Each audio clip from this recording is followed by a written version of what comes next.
To begin, unscrew the 2 metal screws underneath the tracker to release the standoff. Cover the superior surface of the standoff with a thick layer of acoustic gel.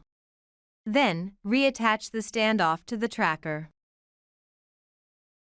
Unscrew the 2 black screws of the transducer strap and the locking screw of the transducer holder base.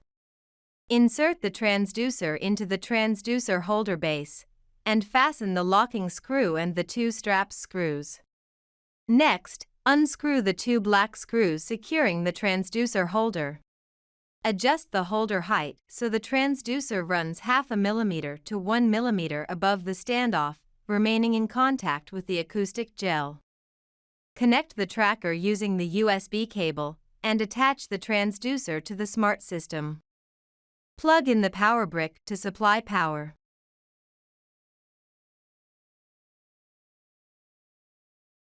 Press the power button on the top left edge of the smart system until the blue indicator lights up.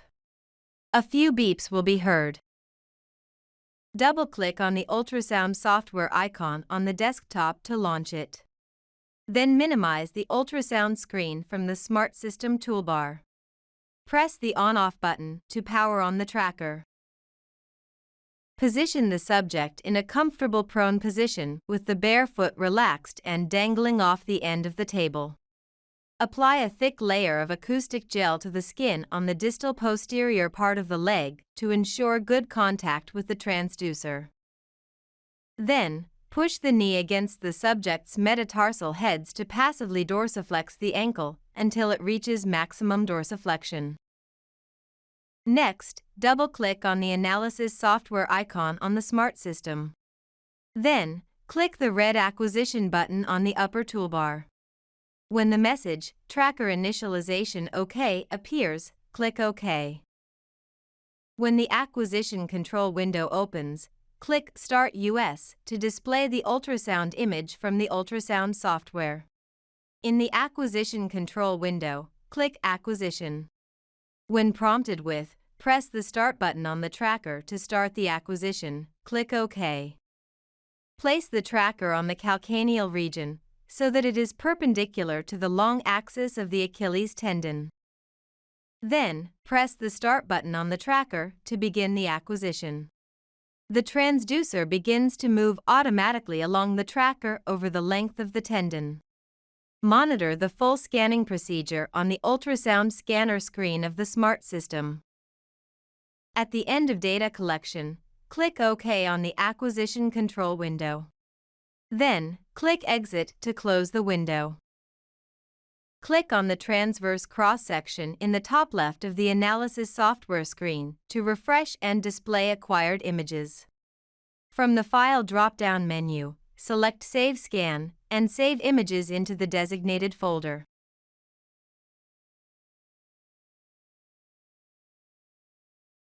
Click the appropriate button on the upper toolbar of the analysis software to switch from qualitative to quantitative parameter set. Then, press the UTC Quantitative Analysis Properties setting button on the toolbar to open the window. Now, flag Customized Set 1 from the Settings window. Set the sample window to 25, click Save All Settings to save changes, and then click OK to close the window. Next, press the Show or Edit Contour button on the upper toolbar to open the Contour Mode window and flag Contour. Click the Analysis 1 button on the toolbar to start contouring. Slide through sagittal scans, and click at intervals to draw a contour around the tendon in the transverse cross-section, starting from the edge of the calcaneus bone, switching from analysis to ultrasound mode to properly identify tendon margins. Continue drawing a contour every 25 images while moving through the sagittal section. Once all contours are completed, select Save UTC Contour from the File drop-down menu to save all drawn contours. Click the Specific Analysis Launch button, which corresponds to the sample window ideal for general analysis for statistics, on the toolbar to start a new analysis. Then, press the Statistics button on the toolbar to open the statistical graph window.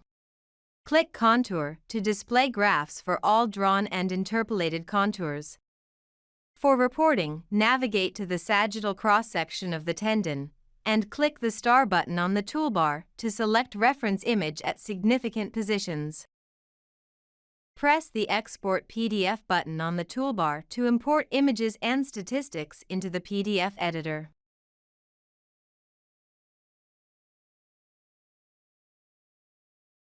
The normal Achilles tendon showed homogeneous echogenicity in both longitudinal and transverse scans, with the thickest region measured at 4 mm at position number 2.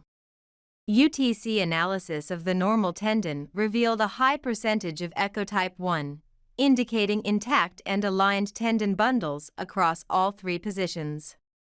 The pathological Achilles tendon showed moderate hypoechogenic regions proximally and extensive hypoechogenic areas in both the mid-portion and distal positions. UTC analysis of the pathological tendon showed a reduced percentage of echotype 1 and a high presence of echotypes 3 and 4, especially in the central and distal portions. The echotype 1 percentage in the normal tendon was consistently high, ranging from 86.9% to 90.3% at all positions, and remained elevated in the total tendon volume at 83.8%. In contrast, the pathological tendon exhibited a much lower echotype 1 percentage at all positions, while echotypes 3 and 4 were significantly elevated, comprising 50.7% of the total volume.